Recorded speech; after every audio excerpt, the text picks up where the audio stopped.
University is often a pivotal time in a young adult's life. They are transitioning from teenager to adult and leaving behind everything they know in order to start a new chapter, hopefully prepare themselves for their future and realize their dreams and potential. But unfortunately, for some, that's just not how life goes. Sometimes those aspirations are taken from them and their lives are cut short at the hands of another individual. Join us for today's episode as we examine 3 mysterious unsolved murders of students.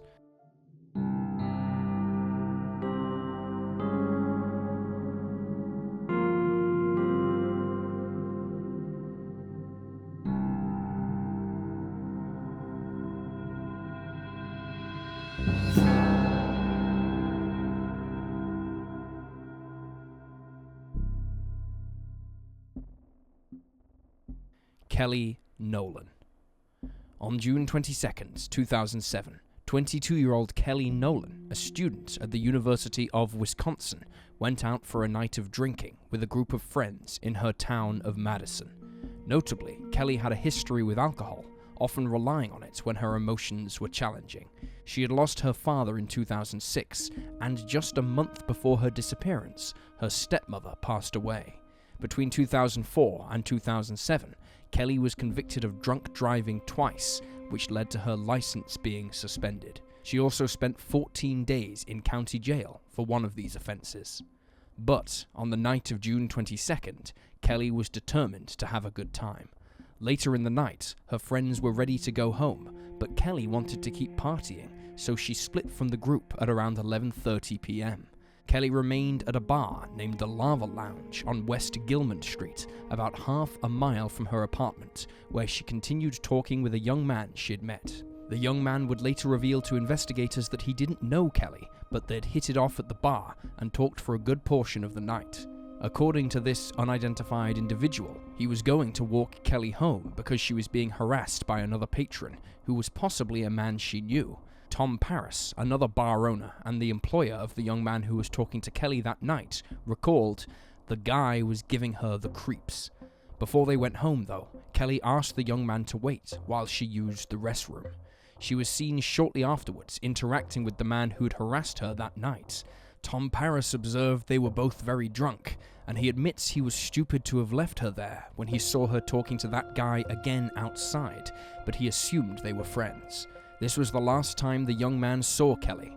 After he came forward to the police, he provided them with a DNA sample and underwent polygraph testing. Both his house and car were subject to extensive searches, but investigators found nothing. He has been cleared of involvement in Kelly's disappearance. Kelly called her sister in the small hours of June 23rd while still at the bar, but failed to return home that night. She was never seen or heard from again. The 22-year-old's body was discovered several weeks later on June 9th. It was located in a wooded area on the property of an elderly woman in the 4700 block of Schneider Drive in Oregon, Wisconsin, about 10 miles from where Kelly lived in Madison. Investigators believe that she died where she was found, and a post-mortem revealed that Kelly's cause of death was blunt force trauma to the torso, which led to bone fractures. There is some speculation that she was hit by a vehicle on purpose, although this doesn't appear to have been confirmed to the media. Kelly's case has been at a standstill since 2007, though there have been attempts to reinvestigate it over the years. When she was last seen, she was wearing jeans and an emerald green scoop-necked top. Investigators are looking to speak with the witnesses who saw her on the night of her murder. If you have any information about Kelly's case, you can call the Madison Area Crime Stoppers at 608-266-6014. Dana Bailey. On March 4th, 1987, 21-year-old Dana Bailey called her parents to let them know that she'd just returned home to State College, Pennsylvania, where she was a student at Pennsylvania University. She had been out of town for a while, visiting her fiancé in Washington, D.C. Her parents, relieved to hear that she was home safe, said goodbye and hung up shortly afterwards.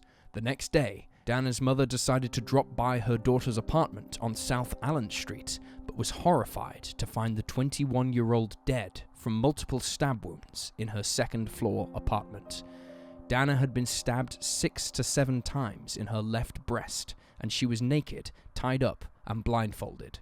Authorities believe that she was killed in her bed and then moved, where she was posed on top of bedding and sheets spread out across the floor. Her body was visible from her bedroom window. The murder weapon, meanwhile, was established as being a steak knife from Dana's kitchen. It had not been brought in by the killer. Investigators struggled to find leads at first. Dana was well-liked and friendly. She had no known enemies and was happily engaged. But then they discovered that somebody was watching the 21-year-old's apartment from a building that was being remodeled. Inside a room looking into Dana's home, they found shoe prints which matched those found in her apartment. Notably, 3 other apartments on Dana's floor were empty on the night of her murder, and her roommate was out for the night. This led to speculation that whoever was watching Dana had been doing so for some time, as he knew the comings and goings of those in the building well enough to plan his assault accordingly. Authorities determined that the unidentified individual had gained access to Dana's apartment through a kitchen window that faced the area where he surveyed her. Despite managing to establish all of this, and despite interviewing dozens of individuals and following hundreds of leads, investigators simply could not identify the culprit behind Dana's horrific murder. In 1991, a third party came forward with a tip. The third party relayed information divulged to them by a man who would not speak with the police because he was a wanted criminal. Investigators learned of a possible suspect who was a heating contractor in 1987. It was noted that he would have been familiar with the rooftops near Dana's apartment due to his work. The suspect was further described as being 5'10" and white, with dark curly hair. He drove a gold or bronze Pontiac Trans Am with stripes. Though investigators pursued this line of inquiry, nothing seems to have come from it, and it's unclear if the individual was ever identified. Then, in December 2003, investigators received an anonymous letter. Dana's case had been dormant for years, and it seemed like, finally, there was a break in the case. A chance for law enforcement to pin down a suspect once and for all. While the letter did mention the names of 2 individuals, detectives have been unable to connect them to Dana or her case. Authorities asked the letter writer to step forward so they could question them further about some of their statements, but it doesn't appear that they ever did. Dana's case is still unsolved. If you have any information about her death, you can contact State College Police at 814-234-7150.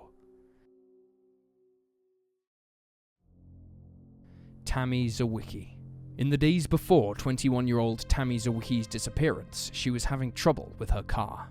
A student of Grinnell College in Grinnell, Iowa, Tammy had spent her summer studying in Madrid, Spain. As the summer break neared its end, she and her brother left their home in New Jersey for a road trip back to their respective schools. They would stop off in Pittsburgh to visit family, and then head to Evanston, Illinois, to drop off Darren at his university. Tammy planned to continue the trip alone back to Grinnell afterwards. However, during the trip, Tammy's white Pontiac failed them several times. At one point, Darren believed he'd sorted out the issue, and they arrived in Illinois on August 22, 1992. After staying with a friend overnight, Tammy prepared to go on her solo trip. Darren checked her engine one final time before waving her off. Tammy didn't make it far before the Pontiac began having trouble again. Over 60 witnesses saw her looking under the hood of the vehicle that afternoon at mile marker 83 on Interstate 80 in central Illinois. According to authorities, around 26 cars stopped by to check on the 21-year-old during this time.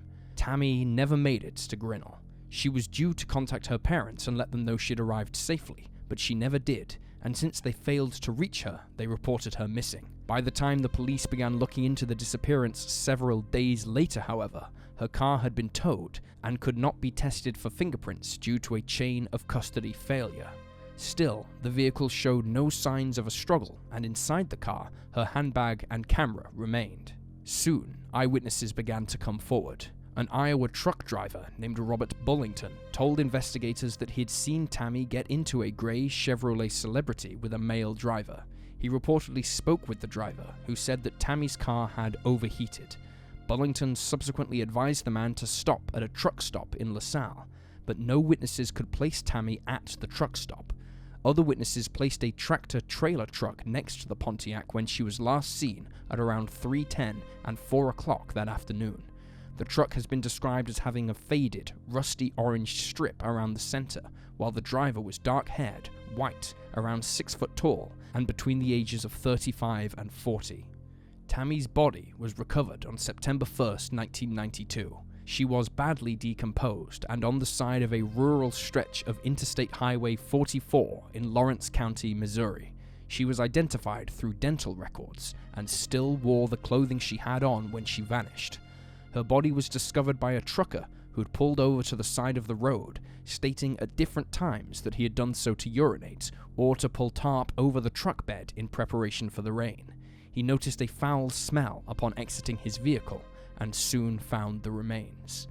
Tammy had been wrapped in a red blanket and had been stabbed 7 to 8 times. Her post-mortem noted that the wounds had been made in a circle around her heart, which was most unusual, and that they'd been made using a small, sharp object which had led to internal bleeding. Though her clothing was intact, some reports, including one from the FBI, report that Tammy was sexually assaulted before her death. Her watch was missing from the scene. It played the tune of Raindrops Keep Falling on My Head and had a green umbrella on its face. Investigators have theorized that Tammy was killed elsewhere and that the perpetrator drove her across Illinois and into Missouri before dumping her body 500 miles from where she vanished. In the days following the discovery of the body, a task force was established made up of 14 investigators who were a mix of local authorities and FBI agents. In the subsequent weeks, they identified several suspects, the most notable of which was Lonnie Bierbrot, a trucker and convicted felon who was out on parole at the time of Tammy's death. He was questioned in early 1993, and investigators discovered that he had gifted his wife with a watch that looked similar to the one missing from Tammy's body. Furthermore, he was identified by a witness as the man she saw near Tammy's Pontiac on the day of her disappearance, and he lived not far from where the body was located in September. However, he could never be linked physically to the case. The watch he reportedly gave his wife was never recovered, and he died in 2002. Several other suspects came and went, but all of them were ruled out. For decades, the case has been almost dormant, although podcasters, armchair detectives, and Tammy's family have all been attempting to look for answers and shed light on the case. In 2020, serial killer Clark Perry Baldwin was arrested. Baldwin was responsible for the murders of 3 women between 1983 and 1997 across the states of Utah, Idaho, Wyoming, and Nevada. Following his arrest, a retired investigator suggested Baldwin could be responsible for Tammy's death because her killing fits the profile of his previous murders. However, law enforcement has stated that he is not considered a suspect in the case. Tammy's case is still unsolved. If you have any information about her murder, you can call the Illinois State Police at 815-726-6377 or the FBI's Chicago office at 312-421-6700. Tips can be submitted anonymously to the FBI at the website tips.fbi.gov. And there you have the facts.